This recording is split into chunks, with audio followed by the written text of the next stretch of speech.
रांची में 10 तारीख को जुमे की नमाज के बाद हुए उपद्रव को लेकर रांची के उपायुक्त छवि रंजन और एसएसपी सुरेंद्र कुमार झा ने एक संयुक्त प्रेस वार्ता की। इस प्रेस वार्ता में उन्होंने कई महत्वपूर्ण जानकारियां दी। 10 तारीख की घटना के बाद बड़ी संख्या में जो एक उन्मादी भीड़ आई थी, उस पर कंट्रोल पाने के लिए जो भी फोर्स यूज़ करने की आवश्यकता पड़ी, जो हमारे पास तरीके थे, रिसोर्स थे, सारे हम लोगों ने उसको यूज़ किया। इनफैक्ट कुछ दिन पहले से लगातार पेट्रोलिंग किया जा रहा था सब चीज़ें। उसके बाद 10 तारीख को दोपहर में क्या हुआ सबको पता है, और 3 बजे 3:30 बजे के बाद ये जो है घटना काफ़ी पीक एक भयावह रूप ले ली। उसके बाद प्रशासन के द्वारा जो मिनिमम फोर्स यूज़ करने के साथ ताकि भीड़ को नियंत्रण किया सके, तो हम लोग फोर्स यूज़ किया गया। और उसके बाद भीड़ पर काबू पाने के बाद निषेधाज्ञा आदेश 144 CRPC SDM के ऑर्डर से पहले बलबटिक्का चौक से लेकर सुजाता चौक तक लगाया गया, दोनों तरफ रोड के 500 मीटर तक। उसके बाद कुछ अन्य जगह से भी सूचना आई। उसके बाद विधि व्यवस्था को कायम रखने के लिए कुल 12 थानों में 144 जारी किया गया 10 तारीख को शाम के 8 बजे से। इसी बीच इंटरनेट सेवा को भी सस्पेंड किया गया 10 तारीख को शाम के 7 बजे से लेकर 11 तारीख की सुबह 6 बजे तक, और उसके बाद फर्दर उसको 11 तारीख को सुबह 6 बजे से लेकर 12 तारीख को सुबह 6 बजे तक एक्सटेंड किया गया। इसी बीच फोर्स और भी जगह से डिप्लॉय किए गए, और जब चीज़ें थोड़ी सामान्य होने लगी तब इंटरनेट सेवा को आज सुबह 4 बजे से उसको बहाल किया गया है।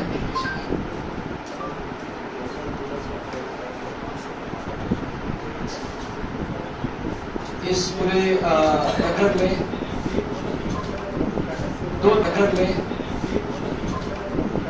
दो लोगों की मृत्यु की सूचना प्राप्त हुई है, जिनको उनके परिजनों के उपस्थिति में शांतिपूर्ण तरीके से उनका जो सुपुर्दे खाक कार्यक्रम होता है, जो प्रक्रिया होती है, उसको किया गया है।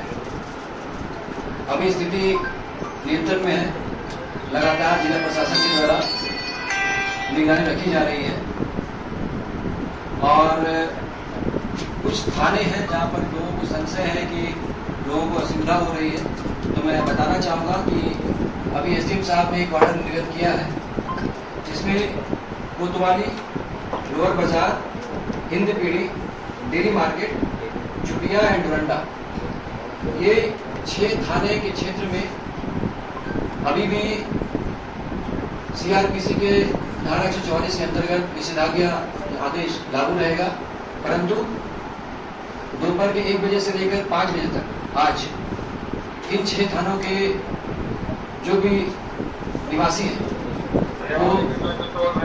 घर से बाहर निकलकर अपने आवश्यक सामग्री को क्रय कर सकते हैं, दुकान पे जा सकते हैं, पर बशर्ते कि उस दुकान पर कभी भी किसी भी स्थिति में 4 से ज़्यादा लोग एकत्रित ना हो। अगर 5 या 5 से ज़्यादा लोग एकत्रित होंगे तो उसको अनलॉफुल असेंबली माना जाएगा। और इस 6 थाना के अलावा बाकी सभी थाना, चाहे वो शहरी हो चाहे ग्रामीण क्षेत्र में, किसी भी तरह का कोई 144 धारा लागू नहीं किया गया है। और मैं सभी रांची वासियों को धन्यवाद देता हूँ कि पिछले 1 दिन में जो इंटरनेट सेवा बहाल हुई, सस्पेंड किया गया और लोगों को असुविधा हुई, उसके बाद भी लोगों ने जिला प्रशासन को काफ़ी सहयोग दिया और शांति और अमन कायम किया। और हम उम्मीद करते हैं कि आने वाले समय में भी शांति और अमन और चैन ये रांची के पूरे जिले में कायम रहेगा। और अब मैं चाहूँगा कि SSP साहब जो कुछ चीज़ें ब्रीफ करेंगे करने की कोशिश की गई थी। प्रोएक्टिव प्रशासन के माध्यम से जो हमारे पास अवेलेबल रिसोर्स और संसाधन थे, डिप्लॉयमेंट था, हम लोगों ने सर्टेन लेवल तक लोगों की मंशा को सफल नहीं होने दिया। उसके उपरांत शहर में एक कियोस्क था और स्थिति काफी डरावनी सी प्रतीत हो रही थी। इस संदर्भ में जिला प्रशासन के स्तर से कुछ एहतियात कदम उठाए गए थे। इस संदर्भ में 144 लगाए गए हैं और इंटरनेट सेवाएं भी स्थगित की गई थी, जो कि आज सुबह से प्रारंभ कर दी गई है। अभी आप लोग जो खुद जो स्थिति देख पा रहे होंगे शहर की, लगातार जो है स्थिति सामान्य सी होती हो रही है और इसी संदर्भ में जो है जो सेवाएं लोगों को मिलनी चाहिए थी, जो स्थगित हुई थी, उसको फिर से शुरू किया गया है और इसी परिप्रेक्ष्य में जो इंटरनेट सेवाएं ऑलरेडी प्रारंभ हो चुकी हैं। आज जिला प्रशासन के जो द्वारा ये निर्णय लिया गया कि जो आम लोगों की थोड़ी सी परेशानियां हो रही है उसको हम लोग कुछ हद तक सर्टेन लेवल तक कम करने की कोशिश करें। तो एक प्रॉपर मीटिंग के बाद हम लोगों ने कुछ पॉकेट में कुछ समय के लिए उन चीज़ों को थोड़ा सा रिलैक्स करने की प्रक्रिया आरंभ कर दी है। आप लोगों को बताना चाहूँगा जो स्थिति हुई थी उसके उपरांत जिले में अभी तक कुल मिला के 25 FIR रजिस्टर्ड हो चुके हैं। कुछ मीडिया बंधु हमसे पूछ रहे थे कि कितने FIR हुए हैं, तो जिले में अभी 25 FIR प्रतिबंधित हुए हैं। कुल मिला के 22 लोग जो है नामजद हैं और जो है सैकड़ों अज्ञात पे केस हुआ है। इनफैक्ट इस पूरे मामले की जांच के लिए ऑलरेडी एक SIT फ्रेम किया गया है और SIT के साथ हमारा एनालिसिस विंग है, हमारा टेक्निकल विंग है, जो हमारे पास उपलब्ध साक्ष्य हैं, चाहे वो CCTV फुटेज का हो, चाहे ड्रोन कैमरा का हो, हमारा कंट्रोल रूम कैमरा की स्थिति हो, मीडिया बंधुओं से जो कुछ आए हैं हमारे पास वो है रिकॉर्ड, कुछ साइंटिफिक एविडेंस उठाए गए हैं, CID की तरफ से भी लगातार प्रयास किए जा रहे हैं। तो हम लोगों का काम इन्वेस्टिगेशन स्टार्ट हो गया है। सेम टाइम हम लोगों को सबसे प्राथमिकता थी जिले में अमन चाहे दुरुस्त करने के लिए इस परिप्रेक्ष्य में पुलिस मुख्यालय के द्वारा रांची जिले में 3500 के ऊपर फोर्स दिए गए हैं। इस फोर्स में हमारे रैपिड एक्शन फोर्स जो ट्रेंड होता है, उसके अलावा रैप और ATS, STF, जिला पुलिस के कर्मी और जो हमारे लोकल इनपुट्स के लोग होते हैं वो लोग शामिल हैं। संपूर्ण मामले की बहुत ही अच्छे तरीके से विश्लेषण और उस पर नजर रखी जा रही है, जिसका मॉनिटरिंग रांची जिला से भी हो रहा है और उसके ब्रांच के द्वारा भी की जा रही है। आप लोगों को मैं ये बताना चाहूँगा कि इस पूरी घटना में जो है अभी तक स्थिति के अनुरूप 38 पॉकेट्स को हम लोगों ने वल्नरेबल सेंसिटिव घोषित किया था, जहाँ पे लगातार दिन रात जो है फोर्स का डिप्लॉयमेंट है। कुछ पार्टिकुलर पॉकेट्स में आप लोगों ने रोड शो, फ्लैग मार्च भी देखा है, ताकि आम जनता का विश्वास प्रशासन पे बना रहे और कॉन्फिडेंस बिल्डिंग्स के तहत जो उपाय लिए जाते हैं वो हम लोग कर रहे हैं। इसके अलावा शहर में लगभग 50 सुपर मोटरसाइकिल की जो दस्ते हैं उसके द्वारा हर गली में, हर सेंसिटिव पॉकेट्स में, मिक्स पॉपुलेशन में पेट्रोलिंग की जा रही है। साथ ही लोगों से वार्ता भी की जा रही है कि आप सब इस शहर के बासिंदे हैं, आप लोगों ने रांची की बेमिसाल इतिहास को कायम रखा है, जो कि शांतिपूर्ण समन्वय कर रहा है। तो साथ ही हम लोग का अपना काम पुलिसिंग, पेट्रोलिंग है, साथ कॉन्फिडेंस बिल्डिंग के लिए अच्छे लोगों से, प्रबुद्ध लोगों से, सामाजिक कार्यकर्ताओं से, NGO से, पॉलिटिशियन से और भी जो हमारे ब्यूरोक्रेट्स के लोग हैं, सिविल सोसाइटी के लोग हैं, उनसे लगातार चर्चा की जा रही है ताकि जितनी जल्दी हो सके अमन चैन यहाँ पे एस्टैब्लिश हो जाए। इसके अलावा हमारा जो है कंट्रोल सिस्टम के माध्यम से हम लोग इन सब पॉकेट में, जैसे मैंने कहा कि मोस्टली लोग यहाँ पे अमन चैन पसंद करने वाले हैं और उस दिन की बातें थी, उस दिन भी प्रबुद्ध लोग थे जो जानकार हैं, अच्छे संगठन हैं, किसी भी संगठन के द्वारा, किसी भी लोगों के द्वारा इस चीज का सहायता, जो मेरे पास इन्फॉर्मेशन है, जो हम लोगों ने बात किया था उस संदर्भ में उन्होंने परामर्श नहीं किया गया था या उनकी अनुमति नहीं ली गई थी। अच्छे लोग, प्रबुद्ध लोग थे, बोलते रहे थे कि ऐसा कोई भी चीज हम लोगों के स्तर से आदेशित नहीं किया गया है। तो कौन लोग हैं, कौन शरारती लोग हैं, कौन से असामाजिक लोग हैं, डायरेक्ट हैं कि इनडायरेक्ट हैं, परोक्ष हैं, प्रत्यक्ष हैं, यहाँ है, वहाँ है, जहाँ तहाँ है, कहीं भी किसी स्वरूप में है। हमारा जो इन्वेस्टिगेशन विंग है, जो एनालिसिस विंग है, हम लोग साक्ष्य के आधार पे बात करेंगे और साक्ष्य के आधार पे हम लोग जो भी दोषी होंगे उस पर कठोर से कठोर कार्रवाई सुनिश्चित करेंगे। बट एक चीज मैं आप लोग बात बताना चाहूंगा कि जो निर्दोष लोग हैं उस पर हम लोग कोई भी आंच भी नहीं आने देंगे। इसके अलावा चूंकि अभी इंटरनेट सेवाएं शुरू कर दी गई है, बहुत तरीके से, बहुत तरह से मॉनिटरिंग हो रहा है, तो साइट्स का यूज और मिसयूज दोनों होता है। बट इस मंच के माध्यम से, आप सभी के माध्यम से मैं आप लोगों को बोलना चाहूंगा कि हमारे डिस्ट्रिक्ट में डिस्ट्रिक्ट मॉनिटरिंग सेल भी क्रियाशील है, साथ ही स्पेशल ब्रांच के लेवल से और स्टेट लेवल से भी मॉनिटरिंग की जा रही है। हम वैसे सभी चीजों को हम लोग देख रहे हैं, वैसे वीडियो को, ऑडियो को, अपलोड को, डाउनलोड को,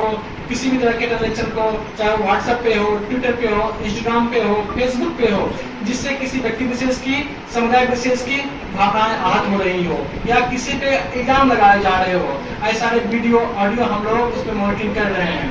और उस वीडियो का मॉनिटरिंग करने के उपरांत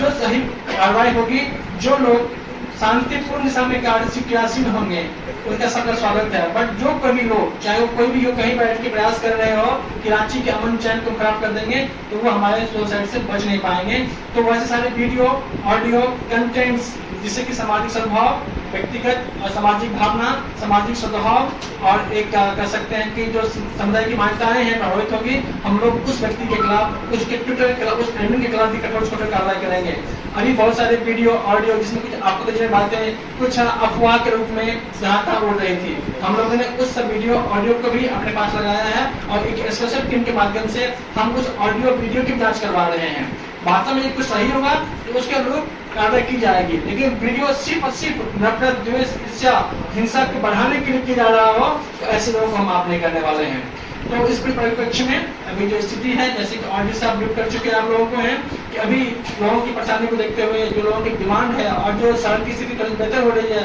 इस संदर्भ में जो आप लोगों के लेवल से भी मॉनिटरिंग हो रहा है, जो बातें रिपोर्ट आ रही है, एक सर्टेन पॉकेट में सर्टेन टाइम के लिए एक रिलेक्सेशन दिया जा रहा है। सेम टाइम पे हमारे पुलिसिंग के सारे डायमेंशंस खुले हुए हैं, हमारा ट्रैकिंग सिस्टम जारी है, हमारा जो है मतलब इन्वेस्टिगेशन का काम चल रहा है, इन्वेस्टिगेशन चल रहा है, एफआईआर की प्रक्रियाएं चल रही है और हम लोग आप सभी के माध्यम समस्त राज्यवासियों से अनुरोध करेंगे, अपील करेंगे, आपका शहर है, आप इसके बासिंदे हैं, किसी भी तरह की हिंसा से, नफरत से समाज में अमन चैन नहीं आ सकता है। आपसी सौहार्द, आपसी समन्वय, आपसी विश्वास और आपसी पारस्परिक भावनाओं का सम्मान करने से ही समाज बनता है। तो ये एक बगीचे की स्थिति है, यहाँ पे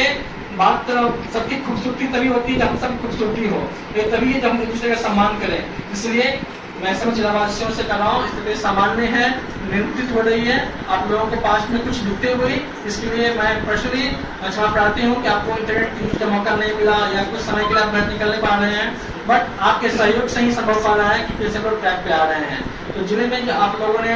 अमन चैन और शांति व्यवस्था बनाने में योगदान दिया है, इसके लिए जिला प्रशासन, हम सभी लोग आप सबके आभारी हैं। और फिर से आप सबसे रिक्वेस्ट करूंगा कि थोड़ा सा सब दीजिए, सहायता कीजिए, हम लोग कोऑपरेट कीजिए। हम लोग बहुत ही अच्छे तरीके से इस पर क्रियाशील हैं, काम कर रहे हैं और हम लोग उम्मीद करेंगे बहुत जल्दी